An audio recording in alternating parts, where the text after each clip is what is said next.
This is Democracy Now!, democracynow.org, The War and Peace Report. I'm Amy Goodman with Anjali Kamat. President Obama returned to the United States Monday after making his first trip to Afghanistan since taking office.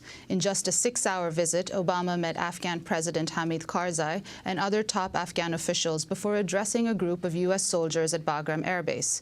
Echoing a theme often voiced by former President George W. Bush, Obama said the U.S. invasion of Afghanistan was not a war of choice.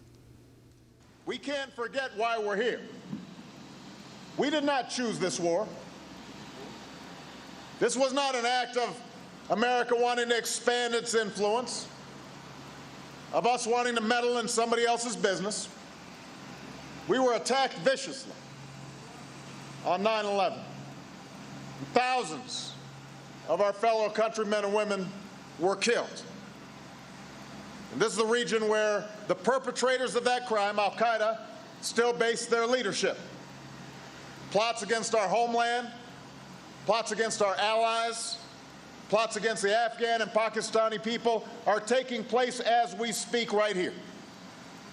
And if this region slides backwards, if the Taliban retakes this country and Al-Qaeda can operate with impunity, then more American lives will be at stake. The Afghan people will lose their chance at progress and prosperity, and the world will be significantly less secure. And as long as I'm your commander-in-chief, I am not going to let that happen. That's why you are here. I've made a promise to all of you who serve. I will never send you into harm's way unless it's absolutely necessary. I anguish in thinking about the sacrifices that so many of you make. That's why I promise I will never send you out unless it is necessary.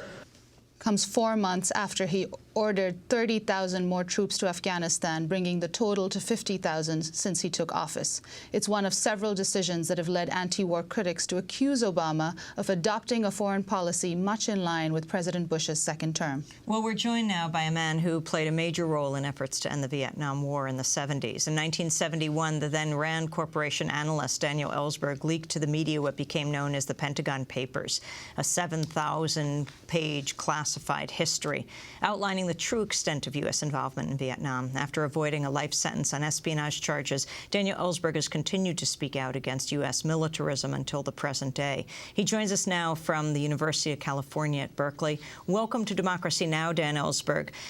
In the wake of the surprise visit by President Obama to Afghanistan, your thoughts? President Obama is taking every symbolic step he can to denominate this as Obama's war, just as the Vietnam War became Nixon's war in November of 1969, just about the time I was copying the Pentagon Papers in hopes of forestalling that. And Johnson made Vietnam his war, Johnson's war and McNamara's war, in June of 1965 when I was working for him, when he decided to escalate an open-ended escalation there following the previous commitment of Eisenhower and of Kennedy. That made it an open-ended war, just as Obama is doing there now, and I think with very much the same results in the end, tragic results, especially for the country involved and for the Americans, and with probably the same kinds of pressures on him, actually, as Johnson faced.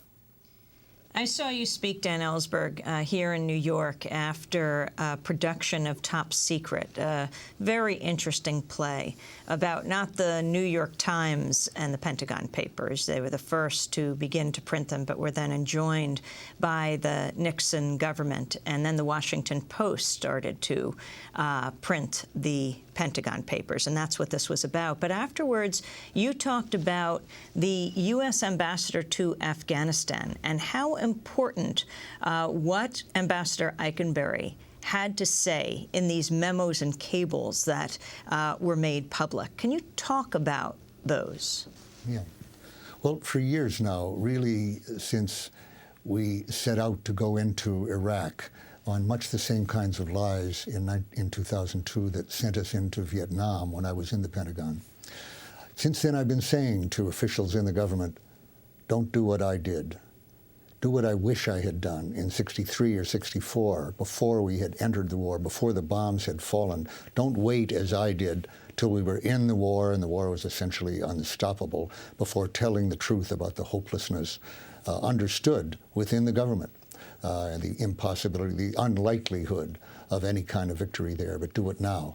Actually, almost as in recent times, that call has been answered. I don't know whether it was direct or not, but some government official who is now the most dangerous man in America in the eyes of President Obama, I'm sure. I'm sure there's a plumber's operation going on right now to find out who leaked the cables, the secret cables, of our ambassador in Kabul, Lieutenant General retired Carl Eikenberry, who had been in charge in Afghanistan, and first in charge of training Afghan troops, and then in charge of all of our operations in Afghanistan before McChrystal, and is now our accredited ambassador to Karzai, the head of the so-called government that we're supporting there now. And in those cables, secret cables, which someone leaked in January after the president had announced his decision, I'm sorry to say, I wish he had done what I most called for, and that is send the cables, the truth that he was telling in before that decision had been announced. Still, the decision hasn't been fully implemented, especially by Congress in terms of appropriation, and they would do well to read what it is they're appropriating money for. Eikenberry's cables now, at this stage, read like a summary of the Pentagon Papers of Afghanistan. And that's the first installment of papers that we need right now. Just change the place names from Saigon to Kabul, and the Afghan National Forces serving as the surrogate of our mercenary Arvin of Vietnam, then they read almost exactly the same. He's describing the President Karzai, to whom he's accredited, and who he just visited with President Obama. And Karzai has presumably read Eikenberry's assessment of him as that he is not an adequate strategic partner for the United States, and for reasons of corruption and inefficiency. Allegedly, we hear that Obama's reason for going 17 hours over to Afghanistan was to convey in person our desire that he clean up his government. I'm really reminded of the when Kennedy and Johnson decided to enlist our mafia in an effort to get Castro. I don't think they spent time telling the mafia, by the way, it will be helpful to us if you're going to be our partner to clean up your act, get out of the drug business. In Karzai's government, as in the mafia, corruption are us, drugs are us. Corruption is his government. That's his constituency, his source of income. There is no chance whatever that he'll, for instance, root out his brother, Ahmed Wali Karzai, from Kandahar, which is our next base of operations, despite the fact that our chairman of the Joint Chiefs of Staff says no success is possible in Kandahar while corruption is still the heart of that, while drug dealing is the heart of that. So long as Wali, the president's, Karzai's brother, is in charge there, it's obviously, it's not just a symbolism, it's the fact that we have a government there that has no prospect of achieving legitimacy in the eyes of the people we're supposedly appealing to in Afghanistan, and that's symbolic of the whole effort. There is no prospect of any kind of success in Afghanistan any more than the Soviets achieved in their 10 years there, just as in Vietnam, we really had no realistic prospect of more success than the French. But countries find it very hard to learn from the failures of other countries. And Dan Ellsberg, what's your assessment of the counterinsurgency strategy that the Obama administration is pushing, that General Petraeus and Stanley McChrystal are pushing?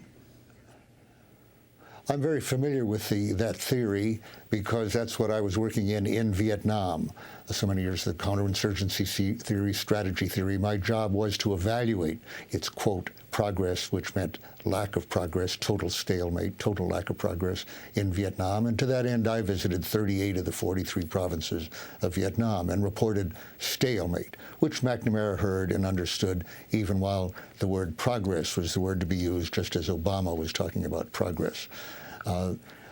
What it ignores is that the recruiting tool of our adversaries there is predominantly the presence of foreign troops.